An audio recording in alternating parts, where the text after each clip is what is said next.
তাহলে ওই অনুষ্ঠানের দিন প্রথমেই স্টেজে উঠে একটা কবিতা বলবান, ভালো হবে না? হ্যাঁ ভালো হবে। দেখেছো তো আমার কিরাম বুদ্ধি? আমার যা বুদ্ধি না সে কি আর বলবো। আচ্ছা সে অনুষ্ঠানের ব্যাপার অনুষ্ঠানের দিন দেখা যাবে খানি। এখন তুমি বলো তো প্রতিদিন সকালবেলা উঠে তুমি সারাদিন কি কি করো? আমি তো প্রতিদিন সকালবেলা উঠে হানি আর দীপকের সঙ্গে খেলতে যাই। আচ্ছা তারপর? তারপর বাড়ি এসে ভাত খাই। আচ্ছা ভাত খাওয়ার পরে? তারপর আবার খেলতে যাই। আচ্ছা তারপরে কি করো? তারপর বাড়ি এসে খেয়ে দিয়ে ঘুমিয়ে পড়ি। আচ্ছা ঘুমের থেকে উঠে তারপরে কি করো? তারপর আবার খেলতে যাই।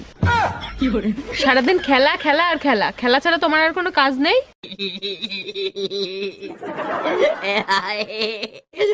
আচ্ছা সে সবই ঠিক আছে, তা আগের দিন তোমাদের বাড়িতে রান্না করতে গিয়ে কাকুকে দেখলাম, কাকিমাকে দেখতে পেলাম না তো।